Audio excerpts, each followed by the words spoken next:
Hey, ARESxGOD here, and it's time to talk about Vanitas episode 2. And honestly, I'm getting very intrigued, having a lot of fun with it. The bromance that's starting between Vanitas and Noe, the shenanigans they get into, the interactions between them, and the vampire world is actually starting to become a lot more complex, so to say, more intrigue, interesting stuff, new characters, new problems, also a very how should I put this, ominous flashback happening with Noe. And yes, I'm bold again because why not. Also, I'm sorry if I'm sounding a bit weird. I'm super tired. These past few days have been very long, having to deal with some IRL stuff. But as for this episode, let's get into it and talk about it because we have a lot of stuff. Now, after the way the last episode ended, we have this flashback right at the beginning of the episode and a few more snippets of information throughout the episode about it. Now it has a flashback with talking with somebody. I didn't really make out who it was. Maybe a friend of his, but that guy seemed very evil, gave me that evil aura about him, or ominous aura, like I said, telling him about the curse, the vampires going berserk with the curse of the blue moon, and asking Noe, are you still able to see the beauty of the blue moon with a cursed vampire in front of you? Does that mean he was cursed? Or there's something more about that guy, but I really can't place my finger on it. Now, back in the present, we have our dynamic duo ended up in prison after everything that happened. Vanitas kind of threw him under the bus, or took him with him under the bus, because he told the law enforcement they were partners. They start bickering a bit. I like the chibi moments between them, the back and forth. We have Vanitas kind of scheming, full of shenanigans, and Noe just being full on Boy Scout, straightforward, quite like two sides of the same coin. They even had the book getting confiscated. A lot of stuff going wrong for them, but also from this they have to meet somebody. But before that, Vanitas put up a very important question, even making Noe questioning his own mentor, because his mentor requested to find the nature of the book, not to steal it, not to destroy it, not to go after it with evil intent. So I don't know what's up with his mentor, but I'm very, very curious. And even Noe started questioning what exactly his mentor wants with the book. Now, they get released. They also get an invitation to visit this new character, Count Orlok.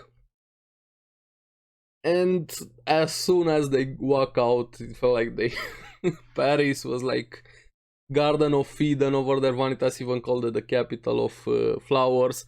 And I was just like a fangirl, blushing left and right, going all over the place. Vanitas was like his parent having to hold his hand or even put him on a leash.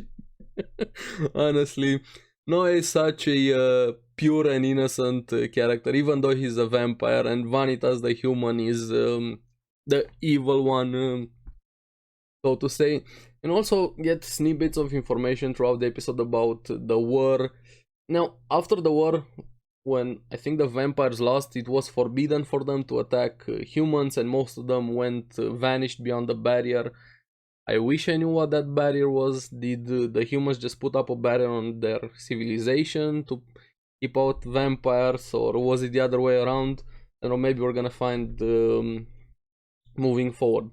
Now, Orlok, the Count, is the one that has been appointed to maintain balance between the two sides, so to say. He's like the watchdog in a way, keeping the two worlds in check. Now we have Vanitas going in wanting the book and Amelia back, because Amelia is being kept as a prisoner there, and supposedly she's gonna get executed because that's the law or tradition for somebody that has been cursed. And Orlok, I think Vanitas was correct. He wants the book for himself, or he's actually not lying, saying he doesn't believe in the book. He just wants to keep the cursed ones out of the way so they don't cause any more problems. I know I have my suspicions about him, but at first impressions I'm gonna think he's just a hard-headed individual. Honestly, Amelia, hopefully she's gonna survive. She's probably gonna survive because they make a deal. Now Noe also starts while Vanitas and Orlok were fighting, bickering a bit. Still has that flashback because he remembers a conversation with the same friend of his about another friend, Mina, that was also supposed to be executed in the past for the same thing. Now we don't know fully what happened in that past there, but just rages out a bit and he actually recovers the book from Orlok without that guy even realizing. So Noe might be a lot more powerful than we've seen so far compared to the other vampires, except one which we meet in this episode. But yeah, they make a deal for them to capture this vampire that has been causing trouble and killing people, and actually use the book in front of Orlok to make him believe that it's possible to heal the cursed ones. Now he agrees to it. Also finally meet the first partner that officially meet him, so to say, that Vanitas had. Dante, he's an information broker. I like the interactions between them also. I feel like Vanitas is such a funny character, the way he acts around and with people. He gives them an information where to move forward. Also another suspicious guy showed up that Dante knows. Johan warns him that Burrow, sort of like Inquisitor, honestly, that's the feel I get from the term, from Lord Ruthven, I'm sorry if I'm mispronouncing the name, is in town and they're very dangerous and they actually meet them. Now, this vampire that's causing trouble, Vanitas knows him, Thomas Bernot. They deal with him pretty easily. He's also from beyond the barrier. But I gotta say, I liked how Noe just, when he saw Thomas, he just threw Vanitas straight into him. And then he proceeded to restrain Thomas while Vanitas used the book to paralyze him over there to take him to Orlok. Now, this is where things are getting more action heavy, honestly, and I liked it. And I got a lot more intrigued. Thanks to the war, thanks to these new characters we meet, Luca and Jan. Luca is like a small kid. Jan is this very hot vampire girl, to say the least. But Luca seems to be the one in charge. Now, they want the book because Luca's brother is also cursed. Now, Vanitas instantly refuses, says, no way in hell I give the book to brats like you. Now, they want the book destroyed. And they blame Vanitas also for spreading the curse in a way. So I feel like somebody lied to Luca, because even Vanitas said so. Who put that idea into your head? So there's somebody working behind the scenes. Is it Noe's master? Is it the vampire that Noe has been having flashbacks with? Is it this Lord Ruthven? Are they the same person? I don't know, I have so many questions. So many snippets of information have been dropped this episode, and this is why I got so intrigued, so curious, and I'm starting to get a bit invested into the series.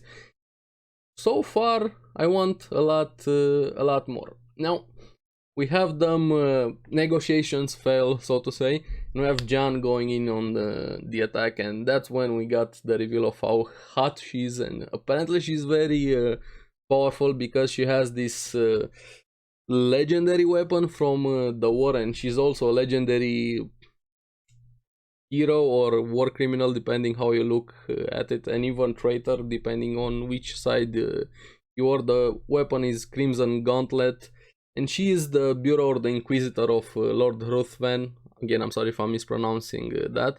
Now, back in the past, according to Vanitas, 1000 vampires sided with the humans. And there was one that killed all of them, and apparently it's Jan. Now the weapon is called Carpe Diem Crimson Gauntlet, and her moniker or nickname is Hellfire Witch, so she is a legendary fighter. Noe had no idea about this, but he still held his own quite decently, even though he was getting manhandled, so to say, by Jan, or woman handle, honestly.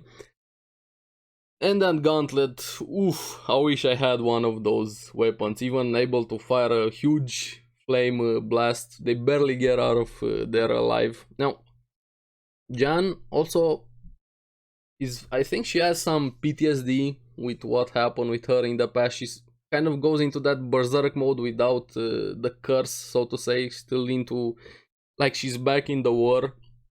No relation to the book, so to say. Luca kind of snaps her out of it because he still wanted Vanitas alive, but she went for the kill. So I'm getting a lot more curious about Jan and Luca also, how they got to know each other, what happened between them. I feel like maybe moving forward after everything is resolved, the misunderstanding, or maybe Vanitas actually helps Luca with his brother. They might start becoming allies. I would like this because I really like Jan.